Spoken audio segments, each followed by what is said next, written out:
Amados, a graça e a paz, bom dia a todos, espero que todos estejam bem.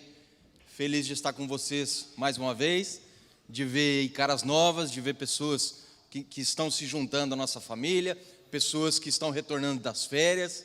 Nós nos alegramos por vermos a casa do Senhor, preenchida de pessoas que estão sedentas cada vez mais por Ele. E é sobre isso que eu gostaria de falar nessa manhã, de uma forma bastante específica, de nós termos bem fixo na nossa mente a necessidade de nós buscarmos a Deus para conhecê-lo de uma forma efetiva, de uma forma real, de uma forma eficaz, de uma forma poderosa. E eu queria ler um versículo com vocês que se encontra lá no livro de Provérbios, no capítulo 9, e nós vamos ler o verso 10.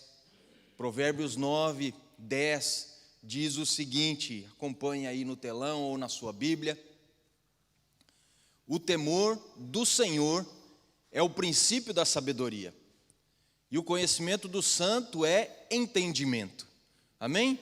O temor do Senhor é o princípio da sabedoria, e o conhecimento do santo é entendimento.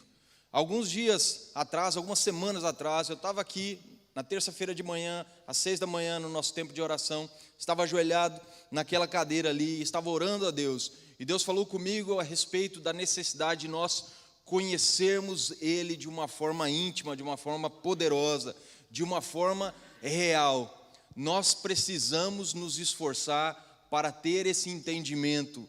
O texto ele é muito claro, dizendo que nós temos que temer a Deus, não é? Porque isso é o princípio da sabedoria, mas nós precisamos conhecê-lo para termos entendimento. Mas não somente isso nós aprendemos no texto, nós aprendemos nesse texto que Deus é santo e que o conhecimento da santidade de Deus vai nos auxiliar na nossa caminhada cristã. Eu gostaria de iniciar essa mensagem dizendo, ou lendo uma frase de um escritor chamado William MacDonald. Ele disse: o crente que conhece ao Senhor enxerga mais longe, ajoelhado, do que o incrédulo em pé. Um crente que conhece ao Senhor enxerga mais longe, ajoelhado, do que o incrédulo em pé. Por isso a necessidade de nós conhecermos a esse Deus. Eu gostaria de falar realmente sobre o conhecimento do santo nessa manhã. E nós vemos que muitas igrejas, elas estão declinando, fechando as suas portas e aceitando todos os tipos de heresias, de falsos ensinos, por falta do conhecimento verdadeiro de Deus, por falta do conhecimento do santo, por não saberem quem Ele é, como Ele age, como Ele atua, o seu poder, a sua santidade. Infelizmente, as igrejas estão aceitando tudo hoje em dia, porque falta esse conhecimento profundo da pessoa de Deus. As igrejas, elas têm um número considerável, muitas vezes, de pessoas fazendo parte dos seus cultos, durante a semana fazendo parte das suas atividades, mas essas pessoas, às vezes, e é o que nós vemos muito isso acontecendo ultimamente, têm um conhecimento muito superficial do Senhor, e por ter esse conhecimento superficial de Deus, não conseguem viver uma vida piedosa, uma vida compassiva, uma vida misericordiosa, uma vida poderosa, uma vida de santidade e uma vida de vitória. Jesus chamou a gente a viver uma vida com abundância, amém? Só que muitas vezes nós conversamos com os cristãos e nós não vemos essa abundância. Nós vemos as pessoas sempre lutando, as pessoas sempre se queixando, as pessoas sempre desejando, mas as pessoas muitas vezes não fazendo nada para que isso venha mudar. E o Senhor, Ele diz que nós precisamos conhecê-lo para podermos experimentá-lo, conhecê-lo para podermos experienciá-lo, conhecê-lo para podermos ter a nossa vida tocada e transformada. O enfraquecimento da majestade, da santidade, do poder de Deus dentro da igreja, no nosso círculo cristão, onde nós estamos inseridos, ele está acontecendo a olhos vistos, dia após dia, semana após semana, mês após mês, ano após ano. Cada vez estamos vivendo um cristianismo mais enfraquecido, menos conhecedor da Bíblia e mais distante do Senhor e mais longe da vontade dEle. O declínio do conhecimento de Deus e do conceito da sua majestade, da sua grandeza, tem feito muitos crentes deixarem de congregar, inclusive. Tem feito muitos crentes desistirem da sua fé, apostatarem da fé, esfriarem na fé. Tem feito muitos crentes viver num nível medíocre, viver num nível de conformismo, de conformidade e até mesmo de conformidade com o mundo, por não conhecerem a palavra do Senhor e o dono dessa palavra. Aquele que no fundo, é a própria palavra. Nós vemos que para nós avançarmos e colaborarmos com a obra do Senhor e com a sua vontade aqui nessa terra, nós precisamos conhecê-lo. Nós precisamos nos dirigir a alguém que nós conhecemos realmente, que nós temos entendimento, que nós temos intimidade, que nós temos relacionamento, e assim nós seremos efetivos para orar como Jesus ensinou os seus discípulos e a todos nós a orarmos. Senhor, que a tua vontade aqui na terra ela seja feita como ela é no céu. Só que como que nós podemos orar para essa vontade ser feita na terra como ela é feita no céu, se nós não conhecemos o Deus, que é o Deus tanto do céu quanto da terra? Como que nós poderemos orar para que essa vontade seja feita aqui, se a gente não sabe como ela é feita lá, se a gente não conhece nada a respeito de lá? Por isso é preciso o quê? O conhecimento do santo, um maior conhecimento de Deus. É impossível, gente, nós sermos espiritualmente inabaláveis, moralmente sólidos e doutrinariamente saudáveis, se o nosso conceito de Deus estiver errado ou equivocado.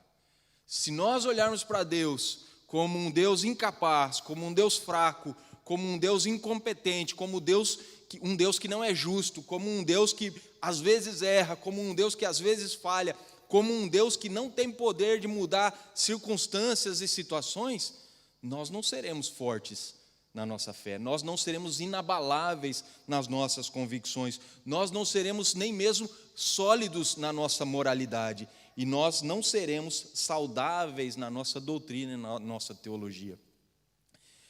E eu digo isso porque muitas vezes nós conversamos com cristãos que duvidam de Deus, que desistiram da oração porque acham que Deus não tem poder para mudar as circunstâncias, que não buscam mais porque acham que Deus não se importa com elas, que não buscam ao Senhor porque acham que o Senhor, Ele está surdo, está escondido, Ele está com as suas mãos amarradas, e essas pessoas não buscam mais a face do Senhor, porque tem um conceito errado dEle. Nós servimos um Deus que é descrito na Bíblia como um Deus terrível, um Deus poderoso, um Deus justo, um Deus santo, um Deus que é criador dos céus e da terra, um Deus que com o sopro Ele pode acabar com as nações, um Deus que com a sua palavra Ele criou todas as coisas, um Deus poderoso. E nós não podemos nunca duvidar dessa verdade. O conhecimento de Deus nos proporciona ver a Deus como Ele realmente é. Salmo 103:8 vai dizer que Ele é um Deus clemente e um Deus misericordioso. Vai nos dizer que Ele é um Deus lento em cólera, um Deus paciente, um Deus generoso em seu amor, um Deus que é sempre presente e sempre pronto para ensinar, perdoar e abençoar. Se nós conhecermos a esse Deus, nada vai nos segurar, nada vai nos impedir. Não existe desemprego, não existe doença, não existem circunstâncias adversas, não existem oposições, não existem inimigos, não existe nada nesse mundo que vai nos parar. Muitas vezes as coisas não vão sair como nós desejamos, mas a vitória ela é certa, porque esse Deus que a Bíblia descreve desse jeito, Ele é conosco e Ele é o nosso Pai. Por isso que é preciso nós conhecermos a esse Deus. Nós só confiamos em quem nós conhecemos, porque se nós estamos confiando em alguém que nós não conhecemos, nós estamos agindo de forma errada. E quanto mais nós o conhecemos, mais Ele se revela. E quanto mais nós o conhecemos, mais nós queremos conhecê-lo. E quanto mais nós o conhecemos, mais nós confiamos. E quanto mais nós conhecemos, mais nós seremos abençoados por Ele, mais seremos protegidos por Ele, mais seremos guardados por Ele, mais seremos auxiliados por Ele nesse caminho que nos leva para o céu. Jesus conquistou tudo para nós na cruz do Calvário, mas nós temos uma jornada à nossa frente. Nós olhamos para Ele, autor e consumador da nossa fé, mas nós precisamos correr a carreira que nos está proposta e precisamos de auxílio.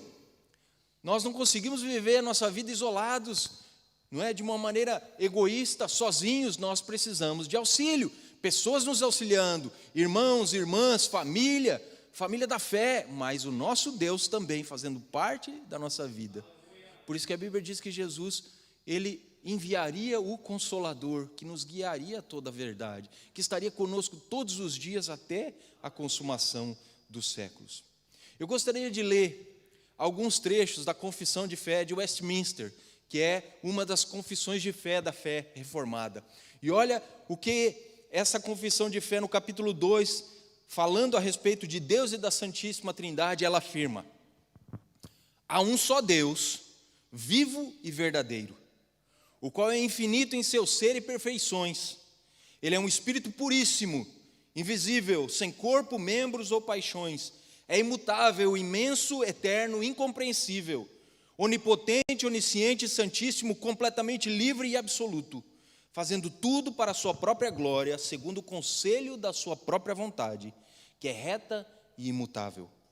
É cheio de amor, é gracioso, misericordioso, longânimo, bondoso, verdadeiro remunerador daqueles que o buscam, e contudo, justíssimo e terrível em seus juízos, pois odeia todo pecado, de modo algum terá por inocente o culpado. E o texto continua dizendo: Deus tem em si mesmo e de si mesmo toda a vida, glória, bondade e bem-aventurança. Todas as coisas estão patentes e manifestas diante dele. O seu saber é infinito, infalível, independente da criatura, de sorte que para ele nada é contingente ou incerto. Ele é santíssimo em todos os seus conselhos, em todas as suas obras, em todos os seus preceitos. Da parte dos anjos e dos homens e de qualquer outra criatura que lhes são devidos, todo culto, todo serviço e toda obediência. Amém? Como nós seremos derrotados conhecendo um Deus desse?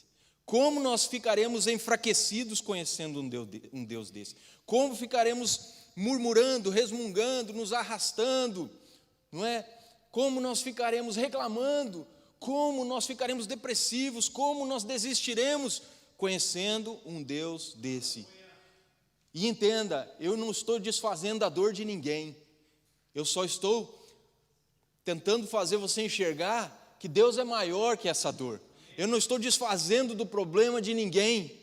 Eu estou tentando fazer você entender que esse Deus é maior que o problema. Eu não estou desdenhando das circunstâncias e situações que você possa estar envolvido. Eu estou tentando fazer você entender que esse Deus é maior do que tudo isso. Ele é mais poderoso do que isso. Ele é o Criador dos céus e da terra. E a Bíblia diz que nós não devemos temer as circunstâncias, as coisas, as más notícias e nem a oposição do diabo. Nós temos que estar esperto. Nós não podemos de forma nenhuma ignorar as suas armadilhas, os seus ardis, os seus planos. Mas nós procuramos buscar no Senhor tudo aquilo que nós necessitamos. E a Bíblia vai mais longe. Se temos que temer alguém, é a esse Deus. Não é as circunstâncias, o problema, as adversidades, nem ao diabo, o nosso inimigo, o inimigo das nossas almas. Temos que temer ao Senhor, porque é Ele que tem o poder de fazer-nos permanecer firmes ou cairmos, ficarmos em pé ou estarmos derrotados. É Ele que tem o poder, inclusive, de fazer a minha e a sua alma viver por toda a eternidade no fogo do inferno. Esse Deus poderoso, é esse Deus que eu gostaria de apresentar para vocês nessa manhã. Por isso, é nossa responsabilidade, de forma individual e de forma coletiva, buscar o conhecimento e a verdade a respeito desse Deus. É preciso buscarmos o conhecimento daquilo que lhe agrada, daquilo que lhe desagrada. É preciso entender que o pecado da ignorância é grave, porque falta de conhecimento é ignorância. Nós ignoramos por não conhecermos, e isso é um pecado grave, é um erro grave, e leva à ruína, leva à destruição. Oséias, melhor dizendo, 4:6 vai dizer que o povo de Deus, ele perece por falta de conhecimento. O povo de Deus. Tanto o povo israelita perecia, como a igreja pode perecer, se ela não conhece a Deus de uma forma profunda. Porque ideias erradas a respeito de Deus não são somente fontes de doutrinas distorcidas, também são fontes de heresias, são fontes de engano, são fontes de ensinos que levam as pessoas para longe dele e colocam essas pessoas num caminho que leva para o inferno. E quando nós olhamos para aquilo que está acontecendo hoje em dia no mundo, nós vamos nos dar conta de que existem heresias que são até mesmo bizarras. Bizarras. Eu vi um trecho de uma pregação essa semana de uma pastora norte-americana que ela afirmava categoricamente que Deus mentiu para Adão e para Eva. E quem disse a verdade foi a serpente. Porque Deus disse: se você comer da árvore, do fruto da árvore, que eu estou dizendo para você não comer, certamente morrerás. E eles comeram e não morreram, e a serpente disse: não, Deus sabe que vocês não vão morrer. E ela conseguiu tirar o texto para fora do contexto e torcer totalmente esse texto e afirmar que Deus é mentiroso, o diabo é aquele que fala a verdade. Sendo que a Bíblia toda vai nos dizer que o nosso Deus é um Deus de verdade, que da sua boca não sai mentira. Toda a Bíblia vai dizer que é o diabo que é mentiroso, e ele mente, e ele é mentiroso e homicida desde o princípio. E inclusive Jesus vai afirmar que ele é o pai da mentira. Para você ver aonde nós estamos indo, para onde nós estamos indo, para você ver como as coisas elas estão graves. Se nós não conhecermos a Deus, a sua palavra, a pessoa do Senhor, a Trindade, nós poderemos cair no mesmo erro. E eu, sinceramente, eu fiquei com pena, eu tive misericórdia daquela pastora, porque ela está no rol dos falsos mestres, daqueles que vão sofrer duro juízo. Só que ela está levando toda a sua audiência para o mesmo caminho. Todos aqueles que a escutam, todos aqueles que estão ligados a ela, que dão crédito à sua pregação e ao seu ensino, estão sendo enganados juntamente com ela. Talvez ela faça isso por ignorância, por não conhecer a Deus. Talvez ela faça porque ela realmente quer fazer e destruir a vida das pessoas como um instrumento de Satanás. Eu não sei, não quero julgar, mas todas aquelas pessoas que estão dando crédito a isso vão estar sendo enganadas também. Por isso, não espere somente daqui do púlpito o conhecimento correto. Vá em busca desse conhecimento correto. Você também. O conhecimento do santo traz entendimento, é entendimento para todos nós. Amém? A falta de luz espiritual mantém o homem na sua escuridão. A falta de luz espiritual mantém o homem na sua escuridão, e assim ele permanece refém das suas próprias fontes de luz carnal. Eu e você, se nós estivermos na escuridão e não tivermos a luz do Senhor, nós vamos inventar as nossas próprias fontes de luz. Começa aqui, desce para cá e vira uma realidade. E quando a nossa carne, ela toma a frente, ela começa a ditar os nossos passos, as nossas ações e as nossas palavras, a gente se torna muito criativo. E a gente começa a inventar uma Bíblia para nós, a gente começa a inventar um Deus para nós, a gente começa a inventar uma divindade que é feita, não é, a nossa imagem e a nossa semelhança, e não o contrário. Deus Todo-Poderoso criou a humanidade, a sua imagem e semelhança, mas quando nós não temos essa revelação, quem começa a criar um Deus somos nós. Quem começa a fazer com que esse Deus se conforme a nós somos nós. Nós criamos esse Deus à nossa imagem e à nossa semelhança, e ele serve para os nossos caprichos e para aquilo que nós desejamos que venha a acontecer. E é o que você mais vê nas igrejas. Pessoas querendo que a sua vontade seja feita. Pessoas querendo receber as suas bênçãos, custe o que custar. Pessoas determinando para Deus aquilo que Ele deve fazer. Pessoas declarando e tentando trazer à existência algo que elas não têm capacidade e poder para trazer. Só Deus pode criar as coisas. Eu e você não podemos, nós não conseguimos. Por isso que nós precisamos buscar a sua face e conhecê-lo de uma forma profunda. Mentes e corações sem a luz da revelação de Deus são fontes infinitas de crenças erradas, vazias e absurdas. Se nós não tivermos a revelação de Deus, as nossas mentes e os nossos corações serão fontes das coisas mais absurdas que se podem imaginar. Crenças erradas, crenças vazias, crenças absurdas. Quando nós não conhecemos a Deus, fatalmente nós iremos adorar um Deus falso. Fatalmente nós vamos criar, como eu disse, o nosso Deus. Nós vamos confeccionar esse Deus à medida dos nossos gostos e dos nossos interesses. Já viu aquelas pessoas que elas olham a Bíblia, elas leem a Bíblia, elas escolhem aquilo que elas querem obedecer? Aquilo que elas não querem obedecer, elas ignoram. Deus não falou comigo. Quando nós vemos pessoas vindo à igreja e ouvindo uma pregação que deveria colocá-las no trilho correto, fazer com que elas escolham a transformação, se submeter a Deus, muitas vezes elas saem daqui ignorando aquilo que foi pregado, dizendo que não gostaram do culto, dizendo que não apreciaram aquilo que foi falado, dizendo que a palavra que foi pregada não era justamente para elas, era para o irmão que acabou não vindo, ou para a irmã que acabou não vindo. Você já ouviu frases assim? Essa palavra era muito boa para fulano. Não, a palavra era boa para você, foi você que veio. Deus queria falar com você. Deus quer falar comigo, porque essa palavra é para mim também. Não esqueça, eu estava ali ajoelhado quando Deus falou comigo. Ele falou comigo primeiro, e agora Ele está falando com todos nós. E repare que quando nós geramos um Deus, quando nós criamos um Deus, e esse Deus é gerado dentro de um coração que não tem a luz dele, um coração que está na sombra, que está na escuridão, que está, na falta de entendimento, nós vemos que esse Deus é gerado dentro de um coração que é caído, que é um coração enganoso, não é isso que a Bíblia fala? Enganoso é o coração do homem mais do que todas as coisas. E esse Deus, ele nunca vai ser parecido com o Deus verdadeiro.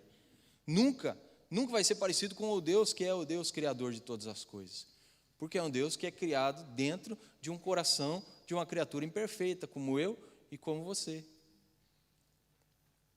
Esse Deus, como bem escreveu um escritor chamado A.W. Tozer, acaba sendo, eu acho que tem essa frase aí, uma colagem de todas as imagens religiosas que nós já vimos, de todas as melhores pessoas que nós conhecemos, ou das quais ouvimos falar, e de todas as ideias sublimes que nós já acalentamos.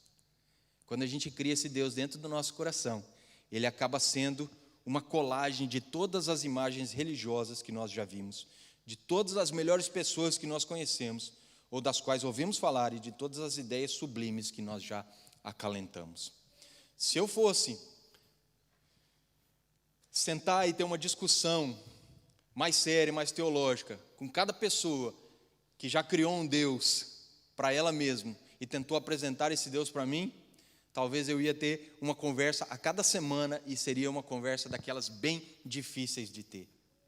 Porque essas pessoas não estão interessadas em ouvir aquilo que a Bíblia tem para dizer. Essas pessoas já criaram essa colagem, não é? Esse puzzle, essa mistura, e elas colocam tudo dentro do mesmo local, dentro da mesma caixa, elas chacoalham e de lá sai um Deus. Sabe aquela caixa que tem um palhaço dentro? Jack in the Box, acho que é isso, né? O nome? Que quando abre, salta um palhaço com uma mola assim. Tem gente que trata Deus desse jeito, vai jogando coisas lá para dentro da caixa, vai jogando, dá uma chacoalhada, e quando abre a caixa, sai alguma coisa de lá que elas chamam Deus. Mas esse não é o Deus que a Bíblia ela apresenta para nós. Esse não é o Deus que criou todas as coisas. E quando nós criamos um Deus que é a nossa imagem, a nossa semelhança, nós descambamos para a idolatria. Idolatria é tudo aquilo que coloca algo ou alguém no lugar de Deus. Quem não conhece, adora qualquer coisa que se pareça. Quem não conhece, segue qualquer voz que seja semelhante. Quem não conhece, aceita qualquer proposta que lhe seja feita. Quem não conhece, recebe qualquer coisa que lhe seja oferecida. Eu vou repetir, porque isso é muito sério. Jesus estava jejuando no deserto, o diabo se apresenta para ele para o tentar, mas ele conhecia o Pai. Ele conhecia o Pai. E o diabo apresentou algo parecido, ele falou, não, porque eu conheço aquele que é verdadeiro. O diabo falou algo que se assemelhava, ele falou, não, porque eu ouço e sei qual é a voz correta. O diabo ofereceu algo para ele, ele não aceitou, mesmo com fome, porque ele sabia que ele não podia aceitar qualquer proposta que alguém poderia lhe fazer. Quando nós não conhecemos, nós recebemos qualquer coisa. Nós aceitamos qualquer voz, nós vamos atrás da primeira que aparece e que parece ter uma sonoridade gostosa e suave. Jesus disse: as minhas ovelhas conhecem a minha voz. Eu as chamo e elas me seguem. Elas conhecem a minha voz. Você conhece a voz do Senhor? Você sabe quando é Ele falando, quando não é Ele falando? Você sabe quando é Ele tocando no seu coração, quando não é Ele? Você sabe quando é Ele te dando a direção, te orientando, ou quando não é Ele? As minhas ovelhas conhecem a minha voz.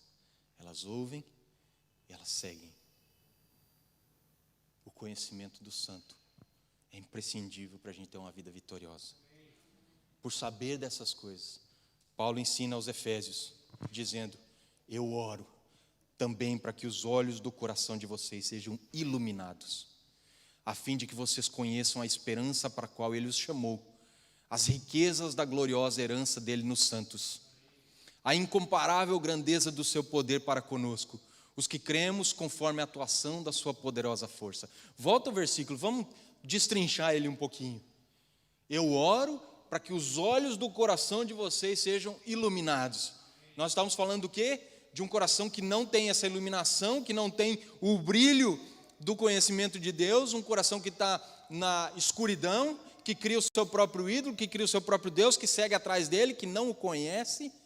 Paulo diz: esse coração aí precisa ser transformado. Eu oro para que ele venha a ser iluminado, a fim de que vocês conheçam a esperança para a qual ele os chamou. Gente, nós somos chamados à esperança, nós não somos chamados a ter uma vida medíocre. E eu não estou falando de prosperidade financeira, de dinheiro, de ser milionário, de ser rico.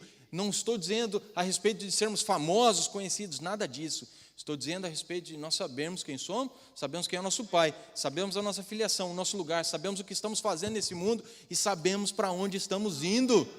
Amém? Eu sempre falo aqui, Deus ele não promete para nós um voo sem turbulência, mas Ele promete um pouso garantido. Nós estaremos com Ele por toda a eternidade, se nós o conhecermos e entregarmos a nossa vida para Ele. E Paulo orava para que as riquezas da gloriosa herança dele nos santos e a incomparável grandeza do seu poder para conosco. Nós lemos aqui a confissão de fé. Deus é grande, Deus é poderoso. Nós que cremos nele precisamos o conhecer para que a atuação da força poderosa dele possa ser vista na nossa vida diariamente. Você não serve um Deus fraco, você não serve um Deus que perde, um Deus que desiste, você não serve um Deus que te abandona, você não serve um Deus que Ele não liga para você, você serve um Deus que tem poder. A Bíblia diz que Ele segura todas as coisas na sua mão, através da força da sua palavra, do seu poder. Haja luz, houve luz. E Ele foi criando o sol, Ele foi criando a lua, Ele foi criando a vegetação, Ele foi criando os animais, Ele criou o homem, Ele criou a mulher, Ele criou todas as coisas através do seu poder. Se nós quisermos conhecer essa esperança da qual Paulo se refere, as riquezas da gloriosa herança dele nos santos e a incomparável grandeza do poder do Senhor para conosco, nós precisamos ter os olhos do nosso coração iluminados. O mesmo Paulo, falando aos Coríntios, na primeira carta, ele ensina que o Deus verdadeiro só pode ser conhecido por um coração sedento, no qual o Espírito Santo opera a revelação. Agora, Ele quer transformar o nosso coração, só que a gente precisa querer essa transformação.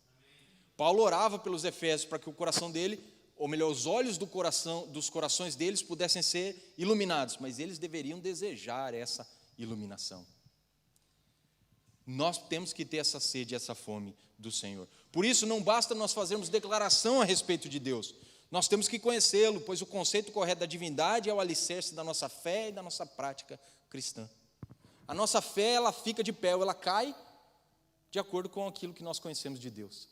Não só de acordo com aquilo que nós declaramos sobre Deus, de acordo com aquilo que nós conhecemos de Deus, que vai fazer com que nós possamos ter uma fé realmente forte, e a nossa prática diária condiza com essa fé que nós proclamamos. Então, eu sou exortado a amar a Deus sobre todas as coisas, mas como é que eu farei isso se eu não o conheço? Como que eu despenderei meu tempo, minhas forças, a minha devoção a alguém que não me fascina, a alguém que não me atrai? Como que eu agradarei a alguém que eu mal conheço? Eu dei muito presente errado para a Isabela no início do nosso namoro, porque eu não a conhecia. Eu fiz coisas que hoje eu não faria, porque eu não a conhecia direito. Eu não estaria com ela se ela não me atraísse, não me fascinasse, se ela não despertasse algo em mim. Deus precisa ser essa pessoa. E eu não estou comparando Deus a Isabela, nem Isabela com Deus. Eu estou usando o exemplo do namoro e do casamento entre um homem e uma mulher para ajudar a gente a entender esse conceito. Deus precisa fascinar você. Deus precisa atrair você.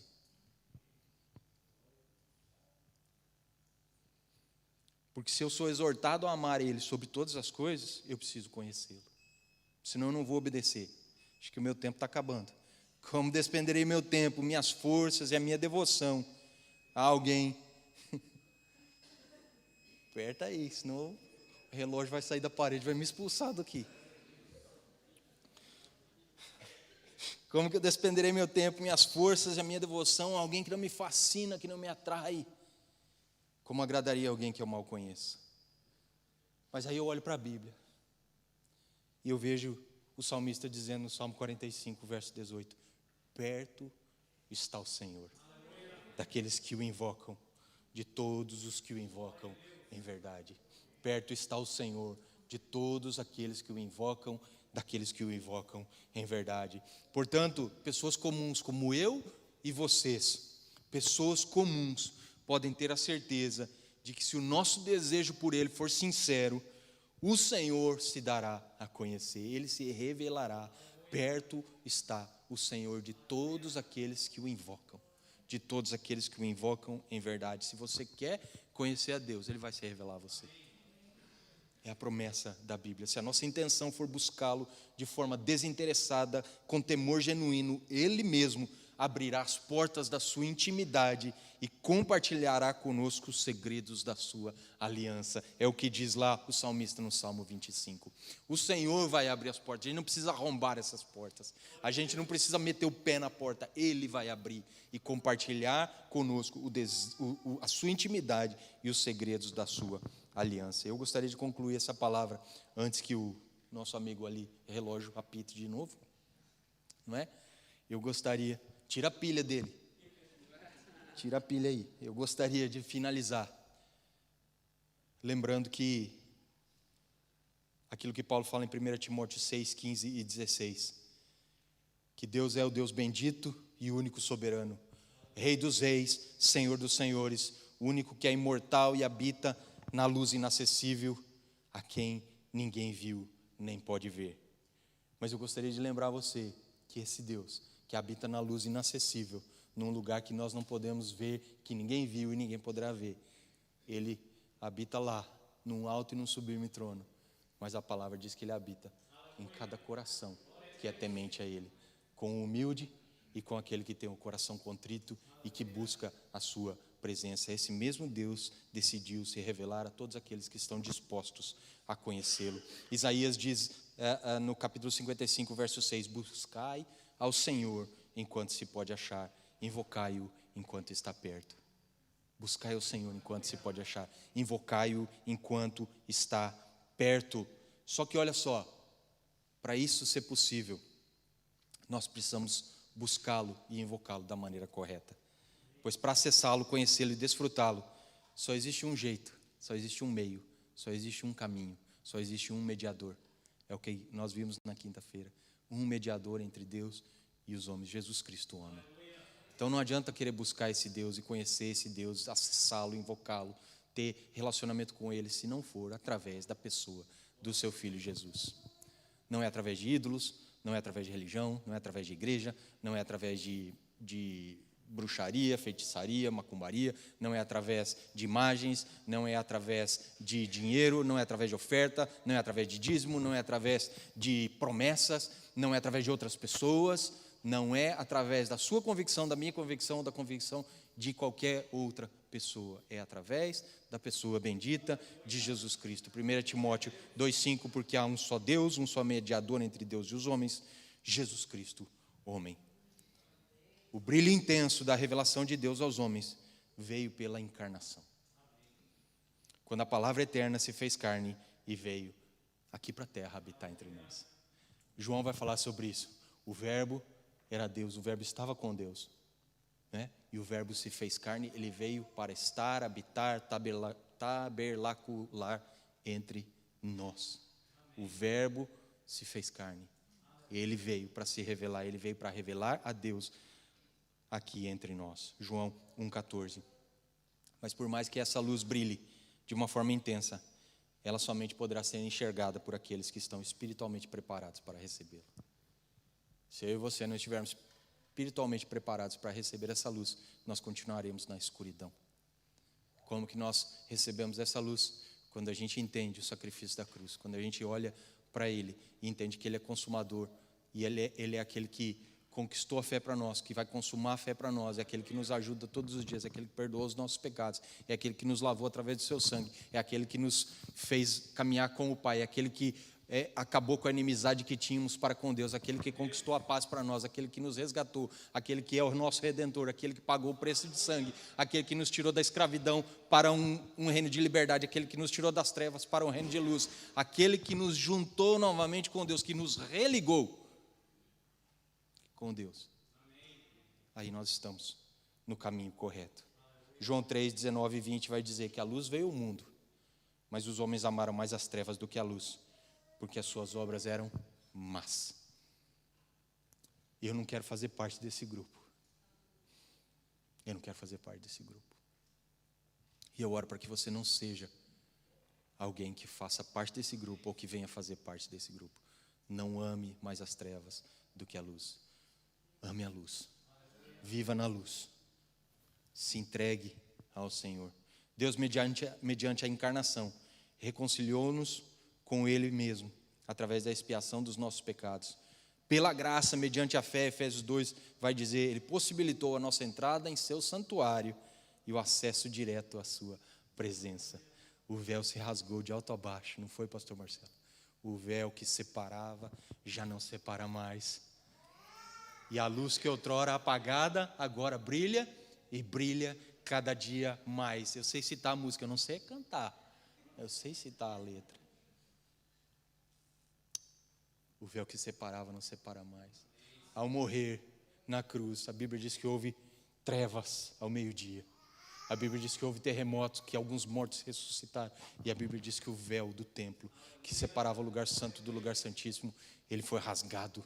Já não existe separação entre o homem e Deus por causa da mediação de Jesus Cristo, por causa do sacrifício vicário de Jesus Cristo, por causa da expiação do sangue de Jesus Cristo, por causa do preço que Ele pagou pelo nosso resgate. Eu e você podemos entrar nesse santuário e termos acesso direto à presença de Deus, desse Deus que nós descrevemos aqui, que a Bíblia descreve, que a confissão de fé descreve, um Deus tremendo, esse Deus tremendo, Deus poderoso, o Deus criador de todas as coisas. Ele vai tomar cada um de nós pelas mãos e vai nos conduzir a esse caminho de fé. Ele vai tomar todos aqueles que desejarem ter comunhão íntima com Ele através de Jesus e vai ajudar, auxiliando a chegar no fim e conquistar a coroa da vitória, porque Ele tem essa coroa preparada para nós. Nós não conseguimos a salvação se não for por causa de Jesus. Não conseguimos nos salvar se não for por causa de Jesus.